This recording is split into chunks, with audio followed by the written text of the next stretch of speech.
Hello students, इस video में हम जानेंगे कुछ ऐसी महत्वपूर्ण ट्रिक्स के बारे में जो आपके परीक्षा के लिए काफी उपयोगी होने वाली है। इन ट्रिक्स की मदद से आपका समय तो बचेगा ही, साथ ही साथ आपके लॉजिक्स भी बिल्ड होंगे जो आपके लिए बहुत जरूरी है।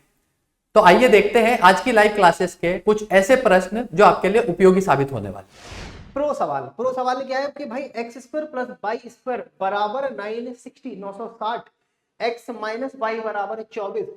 एक्स इंटू वाई की वैल्यू आपको बतानी है। एक्स इंटू वाई की वैल्यू आपको यहाँ पर बतानी है, क्या होगी बताओ। एक्स इंटू वाई की वैल्यू आपको यहाँ पर बतानी है, क्या होगी। करो सॉल्व, जल्दी से इसका आंसर बताओ। पहले आप लोग थोड़ा सा अपना लॉजिक लगाओ, थोड़े से अपने कॉन्सेप्ट लगाओ, फिर मैं आपको बताऊंगा कि इस सवाल को और किस किस तरीके से आप सॉल्व कर सकते थे और किस किस तरीके से सॉल्व कर सकते थे। देखो बेटा, यहाँ पर समझना एक्स स्क्वायर, यहाँ पर ध्यान से समझना, यहाँ पर क्या देखे रखा है आपको, एक्स स्क्वायर, ठीक है, प्लस आपका वाई स्क्वायर बराबर आपका 960, बराबर आपका 960। एक्स माइनस आपका वाई, एक्स माइनस वाई बराबर यहाँ पर देखे रखा है आपका 24। सबसे पहले आप क्या करोगे, सबसे पहला आप बोलोगे कि सर एक्स माइनस वाई का होल स्क्वायर बताओ। एक्स माइनस वाई का होल स्क्वायर बताओगे तो आएगा एक्स स्क्वायर प्लस आपका वाई स्क्वायर प्लस आपका सॉरी माइनस आपका यहाँ पर 2xy, यही होना चाहिए, ठीक है। तो यहाँ पर वैल्यू पुट करोगे, 24 का वर्ग करोगे 576, ठीक है, बराबर X square plus Y square 960 और माइनस का 2xy, यही होना चाहिए। बेटा इन दोनों का अगर डिफरेंस निकालोगे तो 0 में से 6 जाएगा, मतलब 10 में से 6 जाएगा, माइनस का 4 बचेगा, ठीक है।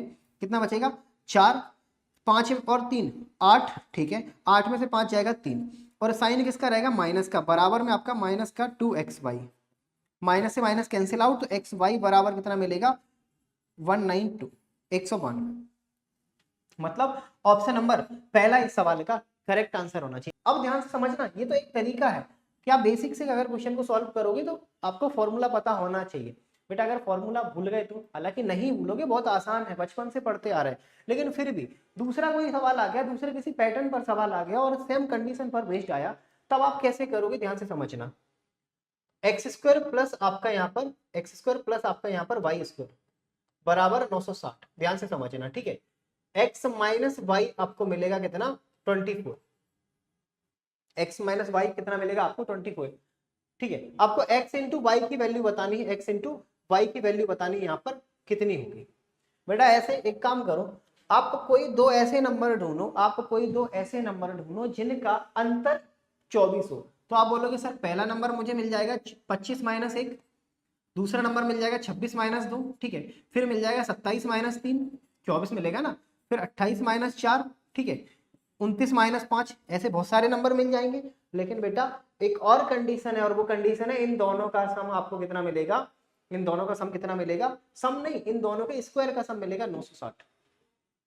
तो क्यों ना मैं यहाँ पर, तो क्यों ना मैं यहाँ पर अगर 29 को उठाता हूँ, ठीक है, 29 को उठाता हूँ, 29 का वर्ग कितना मिलेगा, अगर मैंने बोला कि ये वाला नंबर हो जाएगा, 29 का वर्ग करोगे तो यहाँ पर कितना मिलेगा, ठीक है, 29 का 9 में 81, ठीक है, 81 मतलब 8 कैरी करोगे, 9 दूनी 18, दूनी 36, 8 44, 4 कैरी करो, दूनी 4 और 4 8, ठीक है। और यहाँ पर 5 का वर्ग करोगे तो कितना आएगा आपका, 5 का वर्ग करोगे तो यहाँ पर कितना आएगा आपका 25, यहाँ पर कितना आना चाहिए आपका, यहाँ पर कितना आना चाहिए आपका 6, 6 और आपका 8। बेटा यहाँ पर तो ये आपका 866 आया, लेकिन आपको चाहिए 960, मतलब ये भी गलत हो जाएगा। अगला कौन सा होगा, 30 मल्टीप्लाइड बाई 6, यही होना चाहिए, ठीक है।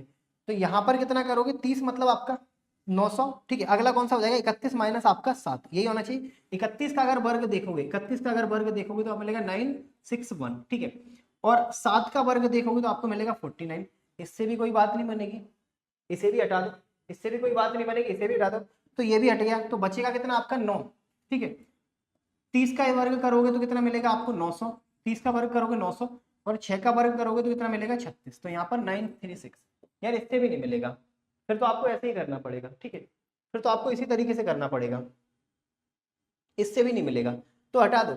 वैसे आप हिडन ट्रायल मतलब लगा के भी, मतलब वैल्यू एज्यूम करके भी क्वेश्चन को सॉल्व कर सकते थे। अगर वैल्यू एज्यूम करके करो ना कि दो संख्याएं हैं जिनका मल्टीप्लाई आपको यहाँ पर निकालना है, इनके स्क्वायर का सम आपको यहाँ पर देके रखा है, इनका डिफरेंस आपको देके रखा है, तो आप वैल्यू एज्यूम करके भी निकाल सकते हो, मतलब हिडन ट्रायल लगा के, ठीक है। एक मीनार के आधार पर 20 मीटर दूरी पर स्थित एक बिंदु से मीनार की चोटी का उन्नयन कोण आपका 60 डिग्री है। मीनार की ऊंचाई बताओ, मीनार की ऊंचाई बताओ कि मीनार की ऊंचाई क्या होगी, बताओ। हाइट बताना है आपको मीनार की। चलो यहाँ पर क्या है, देखो ध्यान से समझना। जैसे मैंने बोला कि भाई ये आपका कहीं ना कहीं, ये आपका कहीं ना कहीं एक मीनार के आधार से 20 मीटर दूर, ये मीनार था, ये इसका 20 मीटर था, ठीक है। एक चोटी का उन्नयन कोण कितना है, 60 डिग्री। कितना है, 60 डिग्री। आपको बताना है ये हाइट कितना होगा, आपको बताना है ये हाइट कितना होगा। टेन थीटा लगाओगे यहाँ पर, टेन थीटा मतलब टेन थीटा की वैल्यू कितनी है आपकी, 60 डिग्री, ठीक है। और यहाँ पर टेन मतलब आपका लंब बटे आधार, लंब आपको निकालना है, आधार कितना है आपका 20, ठीक है। तो यहाँ पर कितना आ जाएगा आपका टेन 60 मतलब √3, टेन 60 की वैल्यू √3, और यहाँ पर एक्स वाई 20, यही होना चाहिए, ठीक है। एक्स बराबर √3 मतलब 1.732, ये √3 की आपकी वैल्यू हो जाएगी, √3 की वैल्यू कितनी हो जाएगी आपकी 1.732, ये बेटा आपको पता होना चाहिए, ठीक है। और यहाँ पर मल्टीप्लाइड हुई आपका 20, तो यहाँ पर x की वैल्यू कितनी आएगी आपकी, 2 दूनी 4, ठीक है, 3 दूनी 6, ठीक है, 7 दूनी 14, एक कैरी करोगे 2 एकम 2 और 1 3, तो यहाँ पर कितना हो जाएगा आपका 34.64, 34.64 मतलब ऑप्शन नंबर 20 सवाल का करेक्ट आंसर आएगा। ऑप्शन नंबर 20 सवाल का करेक्ट आंसर आएगा। ये चीज समझ में आ रही, ऑप्शन नंबर 20 सवाल का करेक्ट आंसर आएगा। ऑप्शन नंबर 20 सवाल का करेक्ट आंसर होना चाहिए। कुछ ट्राइंगल है ना आपके, राइट एंगल ट्राइंगल, कुछ भी कुछ आपके ट्राइंगल हैं जो आप लोगों को याद रखने हैं। जैसे आप जब हम लोग हाइट एंड डिस्टेंस पढ़ते हैं तो कुछ बेसिक बेसिक सी चीजें हैं जो हम लोगों को पता होनी चाहिए। जैसे मैंने बोला एक डायग्राम आपका ये वाला, ठीक है, दूसरा डायग्राम आपका ये वाला, फिर आपका ये वाला, ठीक है, फिर आपका यहाँ पर ये वाला, और एक बचेगा यहाँ पर आपका इस टाइप से। यहाँ पर हमेशा अगर 30 डिग्री है, ठीक है, यहाँ पर कितना हो जाएगा 60, याद रखना अच्छे से, 45, ठीक है, और ये आपका 45, ठीक है। यहाँ पर अगर 45 होगा और यहाँ पर कितना हो जाएगा आपका 30, ठीक है।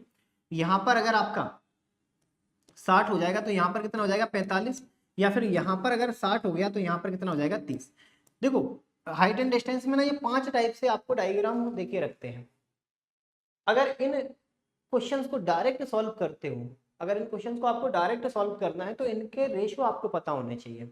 अगर इन क्वेश्चंस को आपको डायरेक्ट सॉल्व करना है तो इनका रेशियो आपको पता होना चाहिए। जैसे 30 के सामने जो भी नंबर आता है वो 1 का होता है, 60 के सामने आता है √3 का होता है। यहाँ पर 90 होगा, 90 के सामने आपका 2 आएगा, ठीक है। 45 के सामने 1 होगा, 45 के सामने 1 होगा, 90 के सामने √2 होगा, ठीक है। यहाँ पर 90 होगा, 45 के सामने 1, यहाँ पर 1, और यहाँ पर √3 - 1, ये रेशियो याद रखना, ठीक है। यहाँ से लेकर यहाँ तक की वैल्यू 1, ठीक है, यहाँ से लेकर यहाँ तक की वैल्यू √3 - 1। 60 के सामने यहाँ पर कितना होना चाहिए √3, यहाँ पर 1, और यहाँ पर कितना हो जाएगा आपका ये 2, ठीक है। 60 के सामने √3, ठीक है, और यहाँ पर कितना आ जाएगा 1, यहाँ पर आपका √3 - 1, ठीक है। ये रेशियो आप लोग याद रखना, इसका स्क्रीनशॉट ले लो क्योंकि ये आपके बहुत ही काम की चीज है, ठीक है।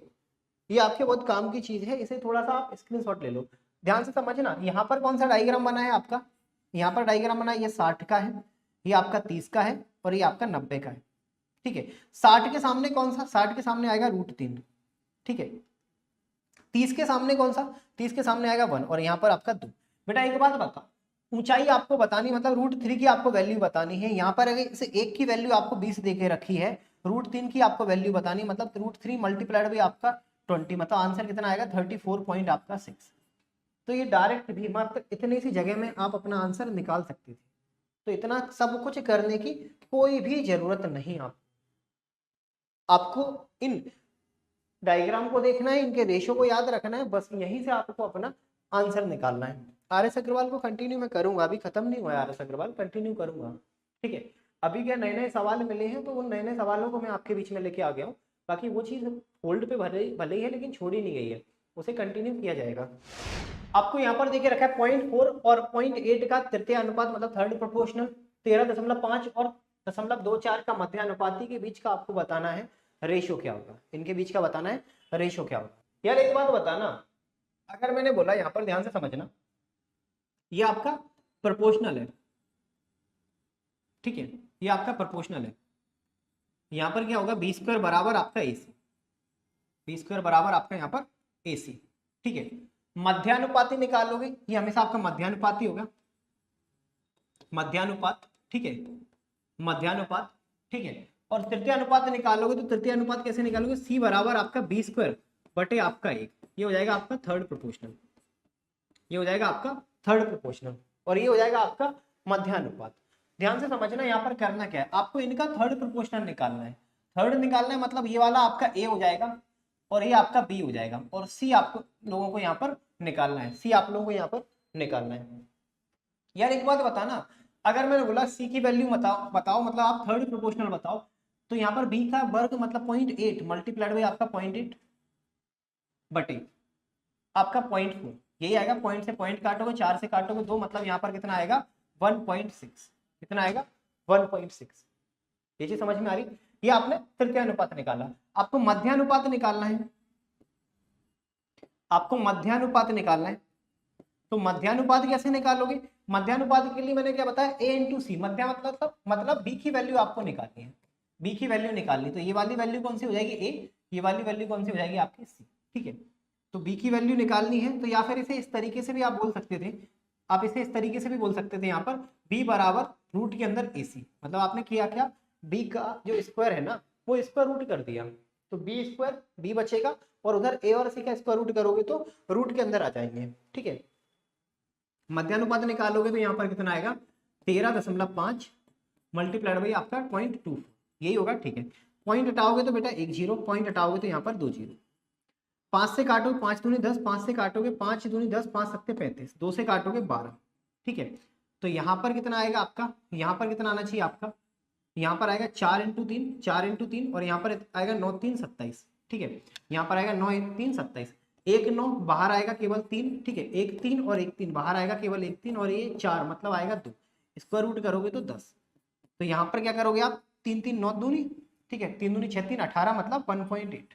ये थोड़ा सा मैंने डायरेक्ट कर दिया, ये स्क्वायर रूट निकाला, और 100 का स्क्वायर रूट आएगा 10, और डायरेक्ट यहाँ पर 10 से डिवाइड किया तो 1.8 ये आएगा।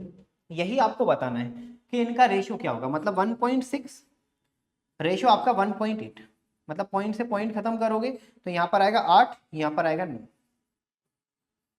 यहाँ पर आएगा 9, तो 8 और 9 आएगा ऑप्शन नंबर डी सवाल का करेक्ट आंसर आना चाहिए। 8 और 9 सही है। अच्छा जल्दी से मुझे कमेंट बॉक्स में इतना बताओ किसको समझ में नहीं आया, क्योंकि यहाँ पर जो मेन चीज है ना वो इस कॉन्सेप्ट की है, जो मेन बात है ना वो इस कॉन्सेप्ट की है। अगर ये कॉन्सेप्ट आपको आता है तो आप इस सवाल को सॉल्व कर पाओगे, नहीं तो नहीं होगा। तो ये कॉन्सेप्ट मैंने आपको बेसिक से समझा दिया, फिर जो बेसिक से कैलकुलेशन है कि मल्टीप्लाई करो, स्क्वायर रूट निकालो, तो वो सब डायरेक्ट मैंने यहाँ पर लिख दिया, लेकिन ठीक है ये तो आपका खुद का पर्सनल है, कैलकुलेशन तो खुद की आपकी है। हाँ कॉन्सेप्ट सिखाना मेरा काम है, कॉन्सेप्ट आपको अच्छे से समझ में आ जाए। कैलकुलेशन खुद से आप प्रैक्टिस करोगे तो और अच्छे से आएगी। समझा मैं दूंगा कि कहाँ से क्या हुआ, जैसे इन दोनों को मैंने कैंसिल आउट करके पहले फैक्टर बना के स्क्वायर रूट निकाल दिया, जैसे 100 का स्क्वायर रूट 10 आ जाएगा। 27 को मैंने तोड़ दिया 3 इंटू 9 में, 12 को तोड़ दिया मैंने 4 इंटू 3 में, तो 9 का स्क्वायर रूट आएगा 3, 3 और 3 9 मतलब 3, 4 का मतलब 2, 100 मतलब 10। तो इस तरीके से आपको करना है। और अगर आपको नहीं ये वाला देखो, आप लोगों को इसमें कोई भी दिक्कत नहीं आई होगी, इसमें आपको कोई भी दिक्कत नहीं आएगी, दिक्कत आई होगी आपको इसमें, जिसे मैं आपको फिर से बता देता हूँ, ठीक है, फिर से बता देता हूँ, कोई दिक्कत वाली बात नहीं। बेटा यहाँ पर आपको क्या करना है, रूट के अंदर a इंटू सी, ए मतलब आपका 13.5 को आप क्या लिखोगे 135/10, और यहाँ पर सी मतलब आपका 0.24 को लिखोगे 24/100। इसमें किसी को कोई परेशानी? बेटा 5 से काटो, 5 से काटोगे 5 दूनी 10, 5 सत्ते 35, 5 दूनी 10, 2 से काटोगे कितनी बार जाएगा 12 बार, ठीक है। तो यहाँ पर आप दूसरे तरीके से कैसे करोगे, 12 सत्ते 84, ठीक है, 12 सत्ते 84 मतलब 8 के 8 84 मतलब 4 लिखोगे 8 कैरी करोगे, 12 दूनी 24, 24 और 8 32, और बटे आपका 100। बेटा आप खुद बताओ 324 का स्क्वायर रूट करोगे तो कितना आएगा 18, 100 का स्क्वायर रूट करोगे तो 10, मतलब इसे आप 1.8 लिख सकते हो। अब बताओ आया समझ में कि नहीं आया? प्रो मतलब ये वो सवाल है जो आपके एग्जाम में बार बार रिपीट होती है, और सबसे ज्यादा बच्चे इसी में गलती करते हैं। तो मैं अलग से इन प्रो के सवालों को लाऊंगा और आपको इनको अच्छे से सॉल्व करना सिखाऊंगा, ताकि आप लोगों से वो गलती ना हो जो बहुत सारे बच्चों से होती है, ठीक है। यही वो चीजें हैं जो आपको धीरे धीरे आगे लेकर जाएंगे, आपको सिलेक्शन तक लेके जाएंगे। एबीसी की क्षमताओं का अनुपात 2 और 5 और 3 है, एक साथ काम करेंगे तो तीनों 27 दिन में काम को पूरा करेंगे। बी और सी दोनों मिलकर उस काम का 4/9 हिस्सा कितने दिनों में पूरा करेंगे? बताओ यार, एक बात बताओ, ध्यान से समझना, इसको प्रो में बताओ बेटा। आशुपाल, प्रो में ऐसे नहीं, आप इसी तरीके से सॉल्व करोगे। प्रो के लिए इसका कोई दूसरा मेथड नहीं है, आपको इसी तरीके से सॉल्व करना पड़ेगा, क्योंकि सबसे पहले आपको वॉल्यूम तो निकालना पड़ेगा। वॉल्यूम निकालोगे तब डेंसिटी से आप मल्टीप्लाई करोगे, तब एक्चुअल आपको वेट पता चलेगा। ठीक है, तब आपको भार पता चलेगा। देखो जब हम लोग भार निकालते हैं ना, जब हम लोग वेट निकालते हैं, जैसे आप लोगों का वजन होगा 70 किलो, 80 किलो, कोई भी 100 किलो का भी होगा आपके बीच में, 150 के तो नहीं होंगे। ठीक है, तो भार जब निकालते हैं ना, तो इसमें हम लोग क्या करते हैं, आयतन, आयतन मल्टीप्लाइड बाई आपका घनत्व, घनत्व ये होता है भार निकालने का मतलब। वेट बराबर आपका वॉल्यूम मल्टीप्लाइड बाई डेंसिटी, ये फॉर्मूला होता है। ठीक है, तो यहाँ पर एडवांस में थोड़ा सा आपको बेसिक तरीके से भी चीजों को सॉल्व करना पड़ेगा। ठीक है, मैथ्स एक ऐसी चीज है जिसकी आप जितने ज्यादा प्रैक्टिस करोगे उतना ही आपका अच्छा होगा, जितना इससे आप दूर रहोगे उतना ही आपका खराब हो जाएगा। मैथ्स कुछ भी नहीं है, केवल और केवल आपकी प्रैक्टिस है। कॉन्सेप्ट आप एक बार समझ लेना, मैं बता दूंगा। ठीक है, या फिर पहले से भी आप लोगों ने पढ़ रखे होंगे, और इसके बाद जो भी बचता है वो रहता है आपका प्रैक्टिस। क्योंकि मैथ्स होता क्या है, एक समय में आपको चीजों को सॉल्व करना है, पहले आपको इतना सोचना भी पड़ेगा, लॉजिक भी लगाना पड़ेगा। अब जैसे ये सवाल आप लोगों के सामने है, अगर आप लोगों ने इस टाइप के पहले सवाल लगाए होंगे, पहले प्रैक्टिस की होगी, तो आप इन्हें कर पाओगे। और अगर यही चीज आप एक बार सीख कर वापस दूसरी बार देखोगे तो हो सकता है आपसे ना बने। तो सीखना प्लस आपका मतलब कॉन्सेप्ट को समझना और सीखना प्लस आपका प्रैक्टिस है मैथ्स। और इन दोनों में से भी मतलब कॉन्सेप्ट प्लस प्रैक्टिस में से भी आप बोलोगे सबसे ज्यादा इंपॉर्टेंट क्या है, तो वो है बेटा आपकी प्रैक्टिस। जितनी ज्यादा प्रैक्टिस करोगे उतनी ज्यादा जल्दी आप चीजों को सीखोगे। मैथ्स में प्रैक्टिस के अलावा कुछ भी नहीं है। जैसे हम लोगों के शरीर में अगर आत्मा को निकाल दिया जाए ना तो कुछ नहीं बचता, सेम मैथ्स में अगर आप प्रैक्टिस को हटा दोगे तो इसमें कुछ नहीं बचेगा। तो जितनी ज्यादा आप प्रैक्टिस करो। ठीक है, देखो हमेशा याद रखना, अगर मैं आपसे बोलूं टोटल वर्क, ठीक है, टोटल वर्क अगर आपको निकालना है तो आप क्या करोगे, यहाँ पर रेट मल्टीप्लाइड बाई आपका time, multiplied by time. Rate कैसे, ए की कार्य क्षमता 2 की है, बी की कार्य क्षमता आपकी 5 की है, सी की कार्य क्षमता आपकी 3 की है, मतलब टोटल रेट यहाँ पर कितनी आ जाएगी आपकी 10। ये होगी 5 2 7 और 3 10। वे तीनों मिलकर 27 दिन में काम को पूरा करेंगे। ये हो जाएगा आपका यहाँ पर टोटल वर्क, ये हो जाएगा यहाँ पर आपका टोटल वर्क। अब इस काम का कितना 4/9, इस काम का कितना 4/9, 9 से काटोगे 9 3 27, 4 3 12, मतलब यहाँ पर 120। ठीक है, किससे करवाना है बेटा, बी और सी से। बी और सी से मतलब 5 और 3 8 से। तो यहाँ पर कितना आएगा आपका 8 एकम 8, 8 5 40, इस सवाल का सही उत्तर। अब ये तभी पॉसिबल होगा जब आप लोगों को ये कॉन्सेप्ट पता होगा, नहीं पता होगा तो उलझ जाओगे। ठीक है, एक्सेल में जितने B1 से E5 तक की सीमा को दर्शाया है, तो दिए गए प्रश्न के आधार पर आप इस विकल्प के आधार पर आप इसका उत्तर करेंगे भाई, है ना। और देखो जब आप सामान्य तरीके से पढ़ते हैं और जब आप प्रो तरीके से पढ़ते हैं उसमें अंतर क्या होगा, हम इस पॉइंट में भी साथियों बात करने वाले हैं। सामान्य तरीका जो होता है, जैसे पढ़ता है बच्चा, जैसा कि पढ़ता है बच्चा, उसे सिर्फ आंसर से मतलब है, कहानी समाप्त। कोई प्रश्न आया उसको मिल गया आंसर, चाहे तुक्का से ही सही, है ना। तो ये गलती आप नहीं करेंगे, तो मैं आपको ये सिखाऊंगा यहाँ कि किस तरीके से हमें पढ़ना चाहिए, है ना। सुनिएगा ध्यान से, B1 से लेकर के अगर E5 तक की बात होगी, तो इसको बोलते क्या, सुनना ध्यान से, इसे बोलते हैं सेल रेंज। क्या बोलेंगे साथियों, इसे बोलेंगे सेल रेंज बोल देते हैं। पहली बात तो ये क्लियर हो। और जब सेल रेंज की बात हो रही है, आपको पता हो, इसके लिए कॉलन साइन का उपयोग किया जाता है, सभी को पता है, लगभग बच्चों ने भी आंसर किया भी है। लेकिन देखिएगा, ये जो है हाइफन का चिन्ह, ये आपका प्रयोग नहीं होता है। ना तो हम टू लिखते हैं, ना तो हम कहीं टू का प्रयोग करते हैं, लेकिन डॉलर जो साइन है साथियों, ये कहीं ना कहीं सेल में काम आता है। ठीक है ना।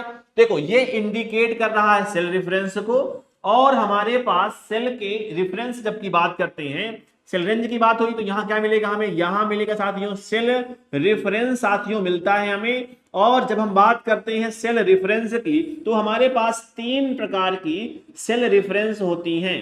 3 प्रकार की साथियों हमारे पास सेल रेफरेंस होंगी। जैसे कि आपको पता है नंबर 1 हमारे पास जो है ये है रिलेटिव, ये हमारे पास क्या है रिलेटिव सेल रेफरेंस हो जाएगा साथियों। दूसरा हमारे पास है एब्सोल्यूट, एब्सोल्यूट सेल रेफरेंस है साथियों। और तीसरा हमारे पास मिक्स्ड सेल रेफरेंस होता है, समझिएगा। तो जो डॉलर साइन होता है साथियों ये हमारा काम कहां आता है, तो जो डॉलर का साइन है साथियों ये हमारे एब्सोल्यूट सेल में काम आता है, एब्सोल्यूट सेल में साथियों ये हमारा काम आता है, ये आपको पता हो, ठीक है ना। चलिए लेकिन सुनिएगा, जब सेल रेंज हम सेलेक्ट कर रहे हो, जैसे मान लीजिए मैं कह दूं कि A1 से A5 तक, तो A1 कामा A2 comma A3 comma A4 comma A5 comma के माध्यम से भी साथियों हम इसे सेलेक्ट कर सकते हैं। आपको ध्यान देनी है ये बात, माने जब भी कुछ पढ़ रहे हो तो उसके इर्द गिर्द की जो भी कहानी हो आप उसे सबको अच्छे से पढ़ेंगे, ये बात आपको ध्यान देने वाली है और यही आपको प्रो बनाती है, यही आपको प्रो बनाती है, समझिएगा। तो ये अंतर होता है सामान्यतः और जब आप प्रो बनते हैं तब, राइट। चीजें क्लियर हुई यहां से, नहीं हुई हैं बताना भाई एक बार, चीजें आपको अच्छे से क्लियर हो गई हैं या नहीं हुई हैं। मान लें कि एक्सेल वर्कशीट के सेल A1 से A5 तक की सामग्री क्रमशः 1 2 3 4 एंड 5 है और शेष सेल रिक्त है। A1 से A5 का चयन और ऑटो सम बटन पर क्लिक करें। क्लिक करने पर डॉट डॉट डॉट सेल में 15 डिस्प्ले होगा। बहुत ही शानदार प्रश्न है और इससे जुड़ी हुई तमाम बातों को हम एक साथ आपसे करने वाले हैं। आप लोग इसका जवाब दीजिएगा और फिर मैं इसका एनालिसिस आपके सामने प्रस्तुत कर रहा हूं। हाँ? चलिए फटाफट कीजिएगा आंसर इसका। देखो बात क्या समझना है आपको, एक्सेल में मान लीजिए हमारे पास क्या हुई भाई, सेल हुई, सेल हुई तो हमारे पास क्या होगी, ये A1 होगी, फिर ये क्या होगी हमारे पास, ये A2 होगी, फिर हमारे पास ये होगी A3 होगी, ये क्या होगी, ये A4 होगी, ये हमारे पास A5 होगी। माना कि A1 की जो वैल्यू है क्या है 1 है, A2 की 2 है, इसकी 3 है, इसकी 4 है, इसकी 5 है। तो कह रहा है भाई जैसे ही आप इसको सेलेक्ट करेंगे, क्या कर दिया आपने, इसको किया सेलेक्ट और किया क्या आपने किया ऑटो सम, क्या कर दिया ऑटो सम किया, तो जो 15 डिस्प्ले होगा, क्या डिस्प्ले होगा साथियों, इसका ऑटो सम करेंगे तो ऑटो सम आपको पता है क्या करता है, जोड़ देता है। और इसके लिए शॉर्टकट की क्या होती है ऑटो सम के लिए, सुनिएगा ध्यान से, ऑटो सम के लिए जो शॉर्टकट की होती है ये होती है alt plus is equal to का sign, alt plus is equal to के साइन क्या होती है, ये ऑटो सम की शॉर्टकट की है। तो 15 डिस्प्ले कहां होगा, और माने सेलेक्ट हमने किया है तो नीचे जो होगी वहां हम क्या साथियों ये A6 में डिस्प्ले हो जाएगा। लेकिन सुनिएगा ध्यान से, लेकिन इससे जुड़ी और भी बातें हैं। अगर हम चाहते हैं कि ये जो हमारा आउटपुट है, देखो सामान्य विद्यार्थी जब हम प्रो की बात कर रहे होते हैं आपसे, यही अंतर है, हम तमाम एस्पेक्ट पे बात करते हैं कि और चीजें क्या क्या क्या क्या हो सकती हैं जो आपको जानना आवश्यक है।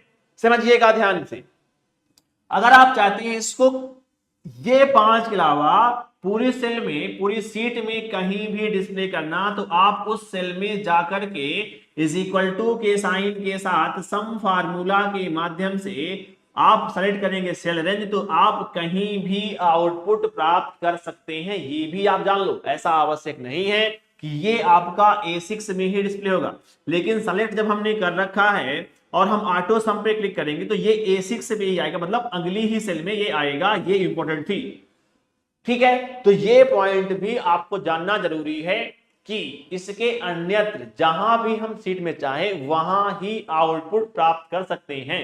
ये भी तरीका हमें देता है कहां, एक्सेल में एक तरीका साथियों हमें मिलता है ये वाला, राइट। ऑप्शन जो बी है साथियों ये हमारा राइट आंसर है। मुझे उम्मीद है कि इस प्रश्न से जुड़े तमाम तथ्य जो है वो आपको क्लियर हुए होंगे।